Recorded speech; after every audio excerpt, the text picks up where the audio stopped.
This graph was compiled using figures from the Caltrans website. Here you can see that traffic north of Willits is really very small, especially compared with traffic south of us. Like, for instance, there's Santa Rosa with 120,000 up there. This traffic north of Willits is the through traffic. Actually, it's a little more than the through traffic, because some of the traffic is people coming and going from Laytonville and Covelo who don't go all the way to Ukiah, but never mind that. It works for a basic idea of what the traffic on a bypass would amount to. The number, when translated to vehicles per day, is about 8,000 vehicles. You can see it has not increased at all since 1992. Here is a picture of what 8,000 vehicles per day looks like. This one. These pictures are taken from a webcam that lives 1 mile north of Willits and posts a picture every half hour or so. These pictures were taken at 5:30 p.m. This is rush hour. Caltrans designed a 4-lane freeway because they claim this 2-lane road is not good enough. A 4-lane freeway is designed to carry 40,000 vehicles per day. It reaches capacity at 80,000 vehicles per day. Can you see how it is overbuilt? All the rhetoric in the world does not change what we see on the ground.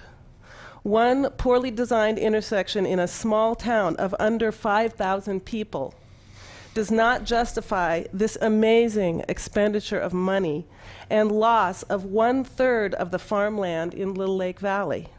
A rational approach would have been to start by restriping the part of 101 Main Street that is the bottleneck. I mean, that's 1/2 of 1% of the cost of the 2-lane bypass. Not even a 4-lane bypass. The next step, put a Railroad Avenue Bechtel Road connection. That would take at least as much traffic off of Main Street as the bypass would. The public process for the project was long and grueling, but it is complete. The EIR was certified in 2006. Permits and construction funding secured 1 year ago, and construction is now underway.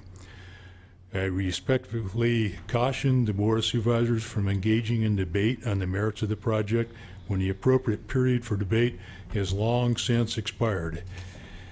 Applicable procedures have been followed, and now construction is underway. The alternatives have been floating around and asked over and over again by the citizens to be taken seriously have been dismissed, and were dismissed early on. This one, the Bechtel Road Railroad Avenue connection, finally was put together in a very credible conceptual plan. But I was at the city council meeting when Mr. Dow came and advised the city council not to come to MCOG asking funding for this project until after the bypass was built.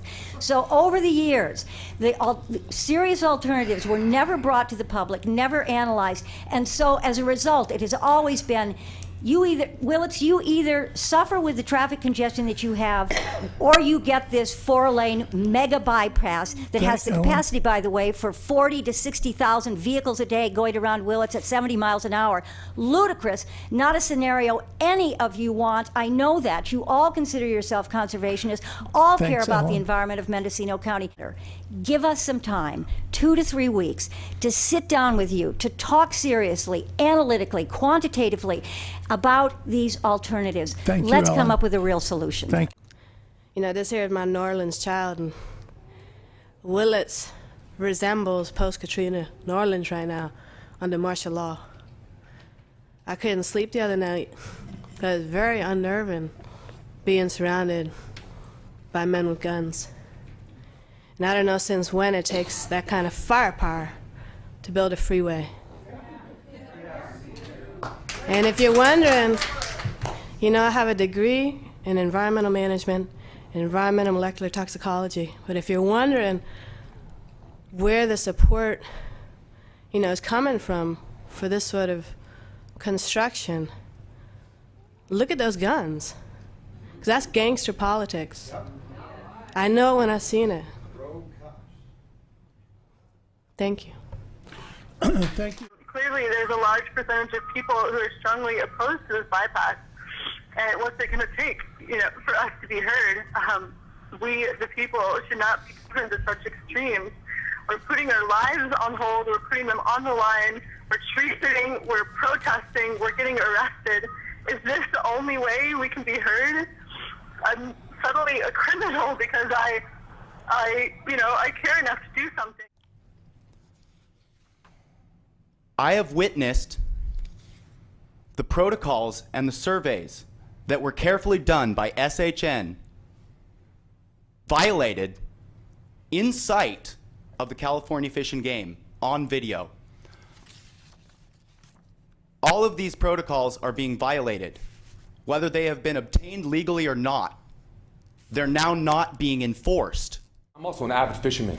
Okay, I live on Outlet Creek. I'm not allowed to have a fishing license on Outlet Creek. But the Fish and Game and Army Corps of Engineers have given the biggest landfill permit to fill in the headwaters of Outlet Creek, which is the longest salmon and steelhead natural run without a hatchery or a dam on it left still intact in California. It's Montana to me, Mendocino County. And we're going to destroy it. For what? I don't understand. I commute my kids every morning to school. I don't even like to drive home past 10 o'clock because I get pulled over because I'm the only car on the road. This morning I drove to town at 9 in the morning. I counted the cars I passed. Two. From Covelo Road to Willits, I passed 2 cars. 2 cars, okay? And this is 9 o'clock in the morning on a Tuesday afternoon, okay? I mean, I just don't understand $300 million for half of a project without an exit to Highway 20. I'm more concerned when I hear allegations or see something in writing that I think is a bit bogus. So in this case, regarding the letter that you're being asked to sign that claims the public process is through, I'd like to ask if anyone wants to claim that those weren't the same words said in San Francisco in the 1950s when the Embarcadero Freeway was approved. It lasted 40 years, and the public process eventually got reactivated, and the whole thing was undone at a later date.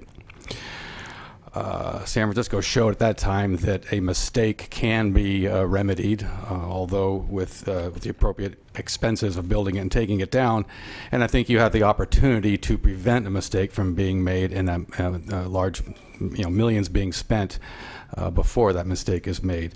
And I certainly think that should be considered. I went to a number of meetings about the bypass, probably 1.5 to 2 years ago when there were public hearings. I found unanimous support against the bypass. There were a lot of environmental issues brought up. And frankly, I felt that after all the studies were made and it showed that a great majority of the traffic was going to brook trails and would not even be impacted by the bypass, that the whole thing was dead in the water. And so I think there were a lot of people like me who were really shocked when it suddenly started up again and when this money was found. The mayor of Willits and the newest council person are on record opposing the bypass as currently designed. I served on the Willits Council from 2006 to 2010. I was then and still am opposed to the plan as currently designed. Had I not moved out of city limits and had served another term, the Willits City Council would actually have a majority opposed to the plan as currently designed. John Pinch has referenced these decisions were made in the 60s and the 80s, and I wasn't here then, but I'm here now, and I'm against it now. And I think everybody's against it now. That should be obvious to you. And if anybody's for this bypass, where are they? They're not here today.